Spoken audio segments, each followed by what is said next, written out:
ಶ್ರೀ ಗುರುಭ್ಯೋ ನಮಃ. ಎಲ್ಲರಿಗೂ ನಮಸ್ಕಾರಗಳು. ನೋಡಿ, ಇವತ್ತಿನ ದಿನ ನಾವು ಪಂಚಭೂತಗಳಲ್ಲಿ ಒಂದಾದಂಥ ಪೃಥ್ವಿತತ್ವದ ಬಗ್ಗೆ ನಾವು ಚರ್ಚೆ ಮಾಡೋಕೆ ಹೋಗ್ತಾ ಇದ್ದೀವಿ. ನೋಡಿ, ಪೃಥ್ವಿತತ್ವ ಏನನ್ನು ಸೂಚಿಸುತ್ತೆ ಅಂದರೆ ಅದು ತಾಳ್ಮೆ ಶಕ್ತಿಯನ್ನು ಸೂಚಿಸುತ್ತೆ. ಪೃಥ್ವಿತತ್ವ ಏನನ್ನು ಸೂಚಿಸುತ್ತೆ ಅದಂದ್ರಾಗ ಅದು ನಮ್ಮ ದೇಹದಲ್ಲಿರುವಂತಹ ಮೂಳೆಗಳನ್ನು ಸೂಚಿಸುತ್ತೆ. ಹಾಗಾಗಿ ನೋಡಿ, ಪೃಥ್ವಿತತ್ವ ಏನಂದರೆ ಜಾತಕದಲ್ಲಿ ಈಗ ನೋಡಿ, ಪೃಥ್ವಿತತ್ವ ಕಡಿಮೆ ಇದ್ದಾಗ ಏನಾಗುತ್ತೆ ಅಂದರೆ ಅವರಿಗೆ ಮೂಳೆಗಳು ಗಟ್ಟಿ ಇರೋದಿಲ್ಲ, ತಾಳ್ಮೆ ಶಕ್ತಿ ಇರೋದಿಲ್ಲ. ಯಾವುದೇ ಏನೇ ಒಂದು ವಿಚಾರದಲ್ಲಿ ಆದರೂ ಕೂಡ ಸಡನ್ನಾಗಿ ಕೋಪವನ್ನು ಮಾಡ್ಕೋತಾ ಇರ್ತಾರೆ. ಸಡನ್ನಾಗಿ ಕೋಪ ಇರುತ್ತೆ, ಸಡನ್ನಾಗಿ ರಿಯಾಕ್ಟ್ ಮಾಡ್ತಾರೆ. ಅದೇನಾಗ್ತಾ ಇರುತ್ತೆ, ಅವರಿಗೆ ಎಲ್ಲ ರೀತಿಯಾದ ಸಮಸ್ಯೆಗಳು ಬರ್ತಾ ಇರುತ್ತೆ. ನೋಡಿ, ಈ ಪೃಥ್ವಿತತ್ವ ಕಡಿಮೆ ಇದ್ದಾಗ ಅವ್ರಿಗೆ ಹೈಪರ್ ಟೆನ್ಷನ್ಗಳು ಗಿರಾಕಿಗಳು ಇರ್ತಾರೆ, ತುಂಬ ಟೆನ್ಷನ್ ಮಾಡ್ಕೋತಾ ಇರ್ತಾರೆ.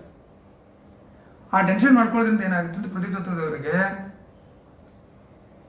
ಮೂಲಾಧಾರ ಚಕ್ರ ಬ್ಲಾಕ್ ಆಗುತ್ತೆ. ಈ ಮೂಲಾಧಾರ ಚಕ್ರ ಬ್ಲಾಕ್ ಆದಾಗ ಇವ್ರಿಗೆ ಏನಾಗುತ್ತೆ, ಡೈಜೆಸ್ಟಿವ್ ಸಿಸ್ಟಮ್, ಜೀರ್ಣಕ್ರಿಯೆ ಏನಿರುತ್ತೆ ಇದು ಯಾವುದು ಕೂಡ ಸರಿಯಾಗಿ ಆಗೋದಿಲ್ಲ.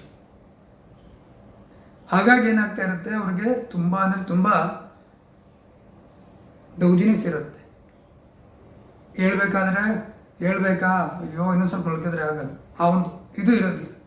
ಅಷ್ಟು ಏನಾಗಿರುತ್ತೆ, ಮೂಲಾಧಾರ ಚಕ್ರ ಬ್ಲಾಕ್ ಆಗಿರುತ್ತೆ. ಮತ್ತು ಯಾವುದರಲ್ಲಿ ಕೂಡ ಕಲಿಯುವ ಆಸಕ್ತಿ ಇರೋದಿಲ್ಲ. ನೋಡಿ, ಪೃಥ್ವಿತತ್ವ ಕಡಿಮೆ ಇದ್ದಾಗ ಯಾವುದೇ ವಿಚಾರ ಆಗಲಿ ಅವರಿಗೆ ಕಲಿಯುವಂಥ ಆಸಕ್ತಿ ಇರೋದಿಲ್ಲ, ಯಾವುದರಲ್ಲಿ ಕಲಿಯೋದಕ್ಕೆ ಹೋಗೋದಿಲ್ಲ. ಅವರು ಇರೋದನ್ನೇ ಉಪಯೋಗಿಸೋದು ಗೊತ್ತಾಗ್ತಾ ಇರಲ್ಲ ಅವ್ರಿಗೆ. ಪೃಥ್ವಿತತ್ವ ಕಡಿಮೆ ಇದ್ದಾಗ ಒಂದು ಕಲಿಯೋದಿರುತ್ತೆ. ದಿನನಿತ್ಯದಲ್ಲಿ ಏನಾದರೂ ಅವ್ರಿಗೆ ಒಂದು ಮೈಂಡ್ ಫಿಕ್ಸ್ ಮಾಡಿರ್ತಾರೆ. ದಿನನಿತ್ಯದಲ್ಲಿ ಕೂಡ ಏನಿರುತ್ತೆ, ಕಲಿಕೆ ಅನ್ನೋದಿರುತ್ತೆ. ಕಲಿಬೇಕಾಗುತ್ತೆ, ಏನಾದರೂ ಒಂದು ಕಲೀಲೇಬೇಕಲ್ವಾ ಜೀವನದಲ್ಲಿ. ಆದರೆ ಇವ್ರು ಏನು ಮಾಡ್ತಾರೆ ಅಂದರೆ ಕಲಿಯೋದಕ್ಕೆ ಇಷ್ಟಪಡೋದಿಲ್ಲ, ಯಾವುದೂ ಕಲಿಯೋದಕ್ಕೆ ಇಷ್ಟಪಡೋದಿಲ್ಲ, ತಿದ್ಕೊಳ್ಳೋದಕ್ಕೆ ಇಷ್ಟಪಡೋದಿಲ್ಲ. ಅದನ್ನು ನೀವೇನೇ ಎಷ್ಟೇ ಹೇಳಿದ್ರು ಕೂಡ ಪೃಥ್ವಿತತ್ವ ಕಡಿಮೆ ಇದ್ದಾಗ ಅದನ್ನು ಅವ್ರು ಅರ್ಥ ಮಾಡ್ಕೊಳ್ಳೋದಿಲ್ಲ.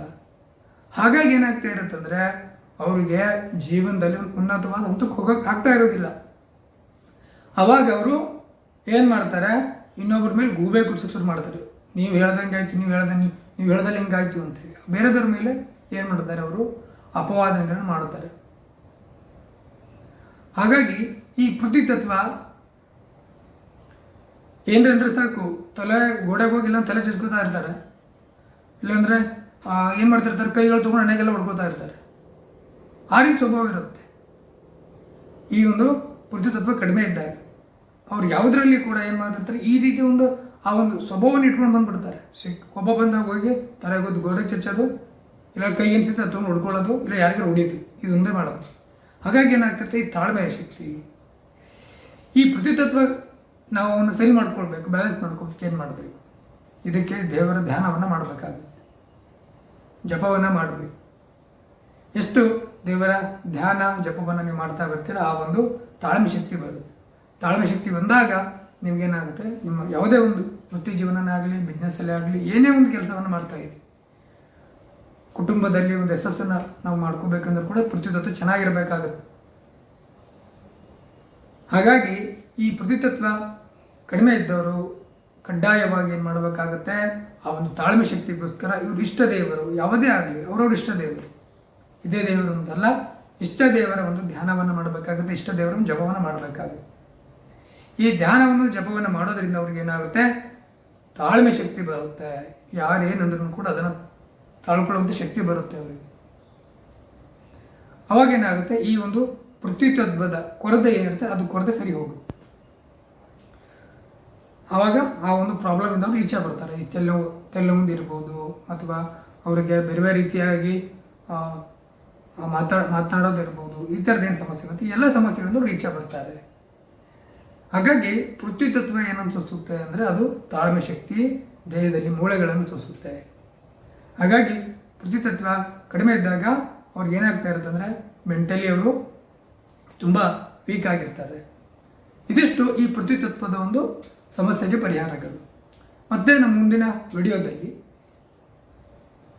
ಇದರಲ್ಲೇ ಆದಂಥ ಮುಂದಿನ ಒಂದು ವಿಡಿಯೋದಲ್ಲಿ ನಾವು ವಾಯುತತ್ವದ ಬಗ್ಗೆ ನಾವು ಚರ್ಚೆ ಮಾಡ್ತಾ ಇದ್ದೀವಿ.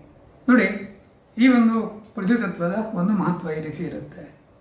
ಹಾಗಾಗಿ ಪೃಥ್ವಿತತ್ವದ ಒಂದು ನಾವು ಬ್ಯಾಲೆನ್ಸನ್ನು ಮಾಡಬೇಕಾದ್ರೆ ಜಪವನ್ನು ಮಾಡಬೇಕು ಅಂತ ಹೇಳ್ತಾ, ಸೊ ಈ ಒಂದು ವಿಡಿಯೋವನ್ನು ನಾನು ಮುಗಿಸ್ತಾ ಇದ್ದೀನಿ.